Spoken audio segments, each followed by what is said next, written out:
Can you lend me $150? I'll definitely pay it back. Under the scorching 97 degrees Fahrenheit sun, my grandson arrived at our house after an hour of cycling.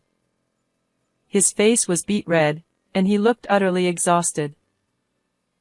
I need to pay my school lunch fee quickly, or I won't be able to go to school. I glanced at my husband, seeking help, and he stood in front of our grandson with a fierce expression. You came to borrow money from us. My name is Sarah, and I'm 67 years old.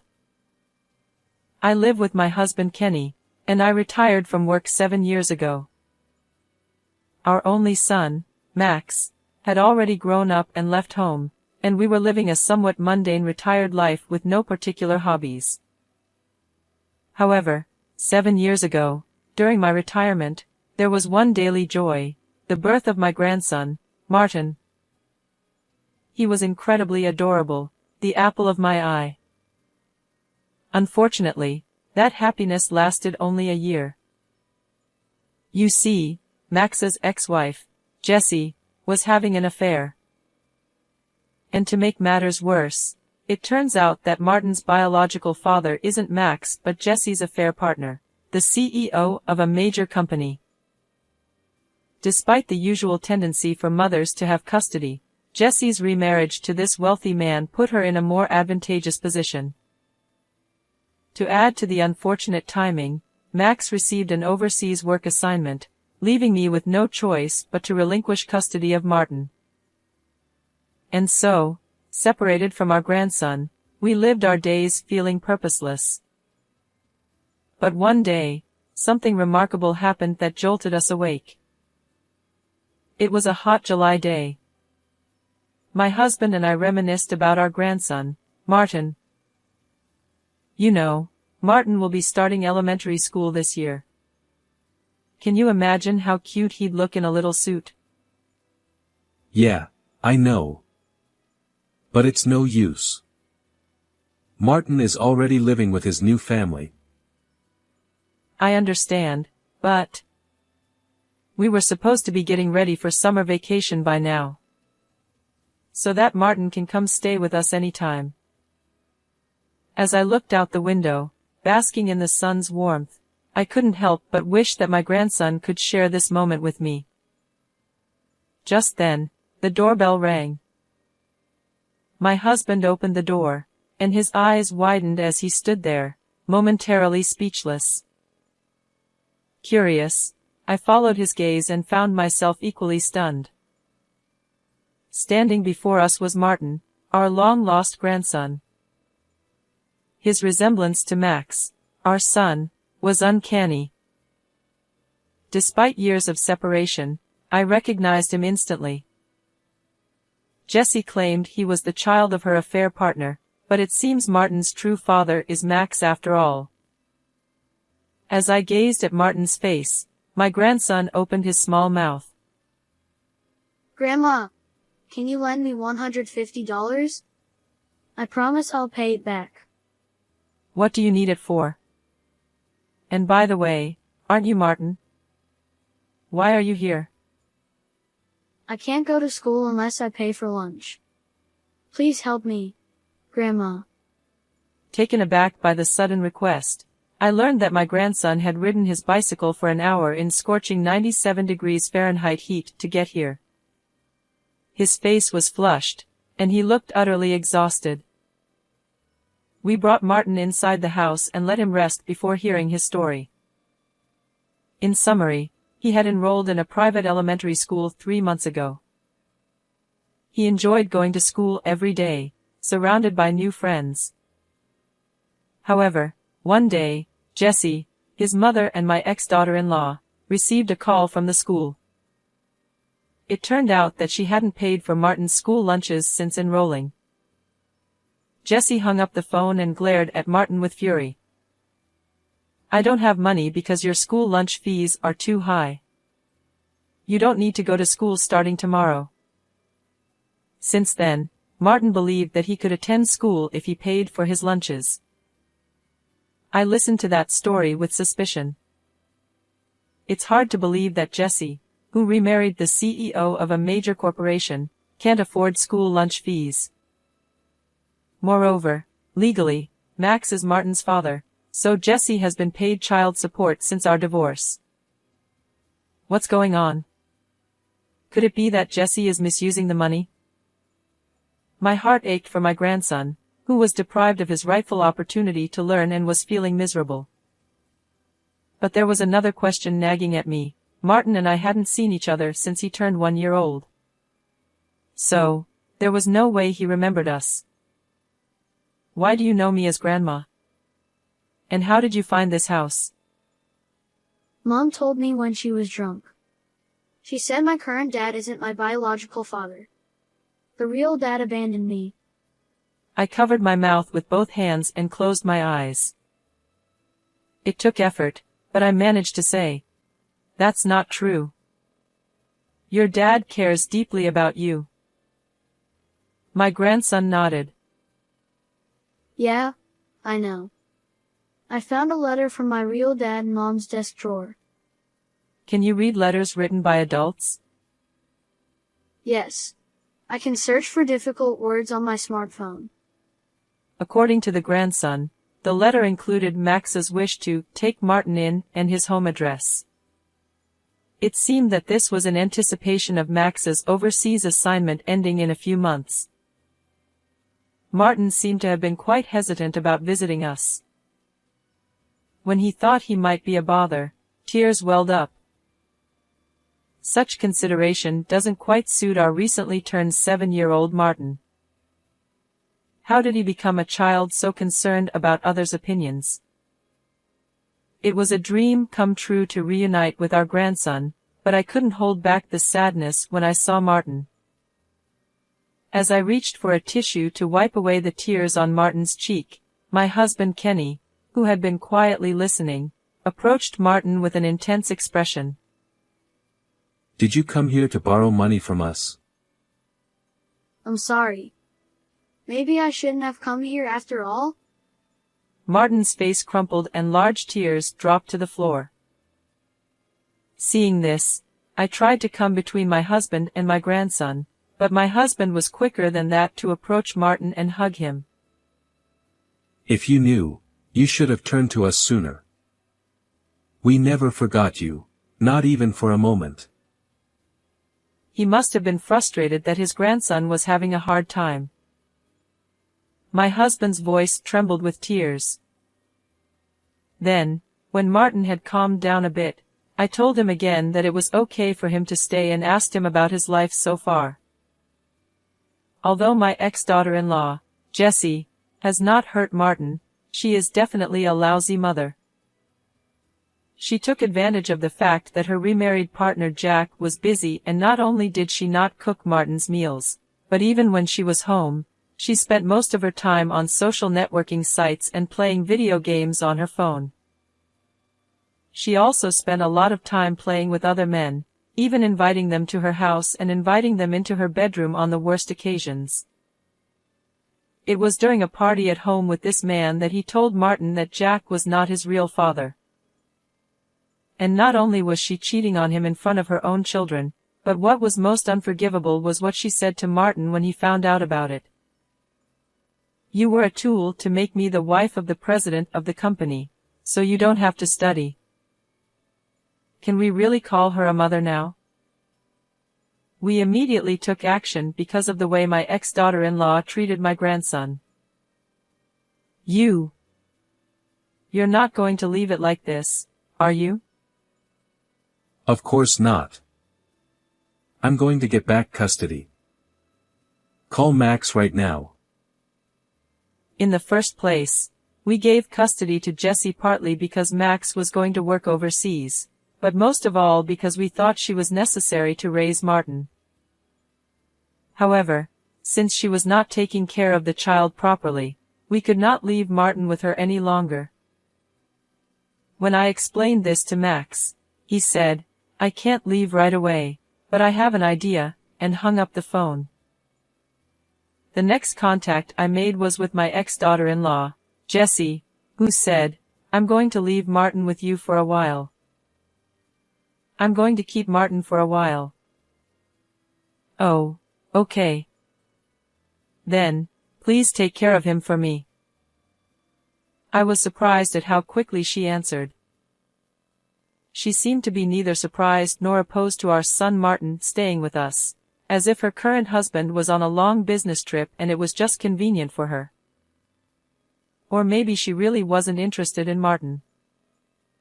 2 weeks later, we took Martin to visit my ex-daughter-in-law at her home. When I rang the doorbell, she appeared in a tedious manner and ushered us alone into the living room, except for Martin. Martin, go to your room. Don't you understand unless you're told every single time? Seeing Martin, whose cheerful smile he had shown us had disappeared and he had become very quiet, I felt sadness and anger toward my ex-daughter-in-law at the same time. A deep crease was clearly etched between my husband's eyebrows. Let me get straight to the point. Give our son custody right now. What? What is that? You're just taking care of Martin for 2 weeks and you're getting all worked up about it. Besides, Max is overseas, isn't he? Jessie laughed at me with a pompous attitude. She must know that once the custody is decided, it is not easy to take it back.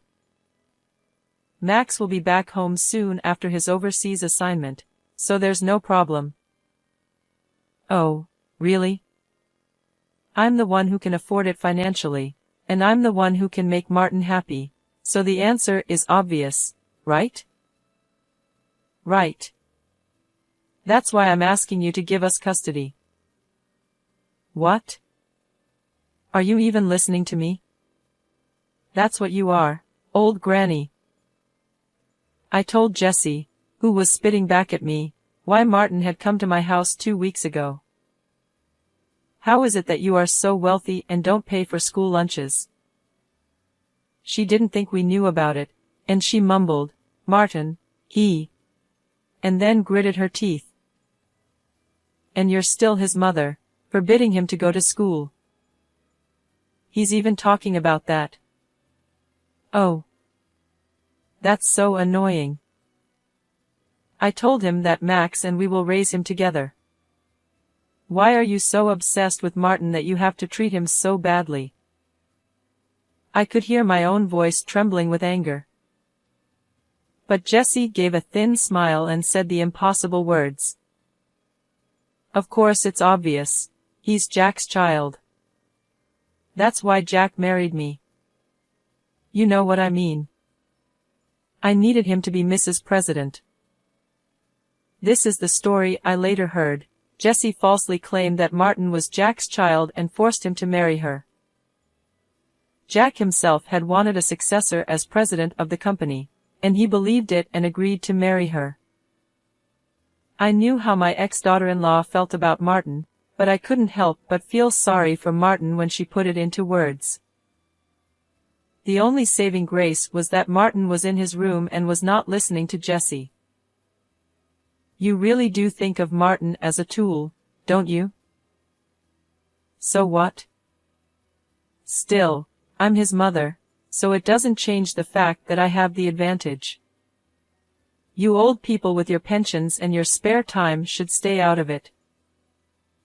What kind of mother are you, that when you lived with Max you were cheating on him, and now you are cheating on someone else, and in front of Martin's eyes? Jessie is clearly upset because she has hit a sore spot. You're going to be found out by your current husband before long, and you need to give custody back to Max before Martin becomes unhappy. Just as she was about to finish or not finish those words, Martin came out of the children's room. Mom, I know you like other men more than me. I want to live with my dad at Grandma's house.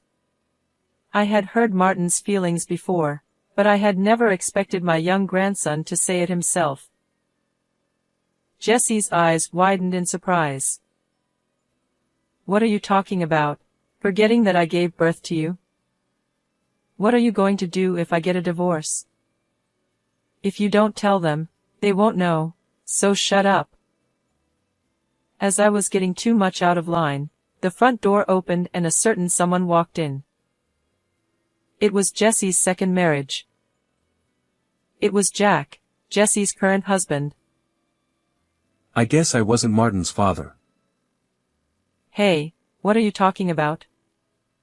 There is no way. Martin is definitely your child. Max told me everything. And I got an email with a picture of Max as a child, and he looks exactly like Martin. I'll give custody to Max. My son Max, who said he had his own ideas. He didn't think his ex-wife would be easily convinced, so he reached out to Jack first. Don't be silly. That boy is your successor, remember? You told Martin, didn't you? You told Martin that Max is the real father.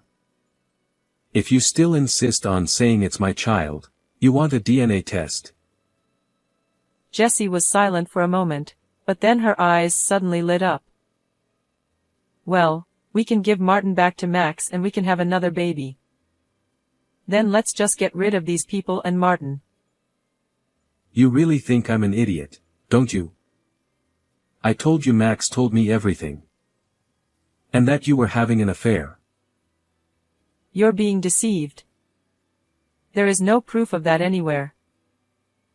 I was getting numb to my ex-daughter-in-law, who was brazenly trying to cover it up to no end. At this point, I confronted her with the photos I had taken of her cheating on her husband. They showed them hugging and kissing each other in a hotel cafe, as well as the moment she brought the cheating partner into her home. Wait, when did you, how? Just like you said. We are bored old folks. It's easy enough to take pictures like this. Jessie's face turned red and she took the picture away from me. I couldn't tell if she was embarrassed or angry, but I could tell she was upset. I'm divorcing you. Get the hell out of here. Hey. How am I going to live if you divorce me? I'm not going to live without money. But Jack's eyes were cold as he looked at Jessie, whose eyes were moist and she was clinging to him. Jessie must have finally realized the situation she was in. The look of despair on her face was clear. I shouldn't have told Martin who his real father was. That's not the point. If you had raised Martin properly as his mother, none of this would have happened. You deserved it. Jessie stared at the ground for a while, then suddenly looked up and this time rubbed up against me. Well, yes. Could you ask Max not to take custody? Please. No matter who gets custody of Martin, Jack's heart has already left you. Don't you understand that? I didn't want to talk any more with Jessie, who saw Martin as just a tool until the very end. You have no right to call yourself Martin's mother. At best, you regret what you have done. I left Jessie, who nodded in disappointment at these words, and left her house with my husband, taking Martin with me. Jessie was then divorced by Jack and thrown out without a penny. She then asked for $3 million in alimony for deceiving Martin that he was Jack's child and for cheating on him. Max also said he would charge $600 per month for child support until Martin was an adult. Once Jessie was dumped by Jack, none of her former lovers came around, and she had to start working at night to pay the alimony. After Max returned to Japan, custody of my grandson was safely returned to him. Every day I am happy to see Martin happily going to school and happily talking about the day's events. We will continue to live together as a family, watching Martin's growth by our side. What did you think of this story? Please subscribe to our channel. See you in the next video.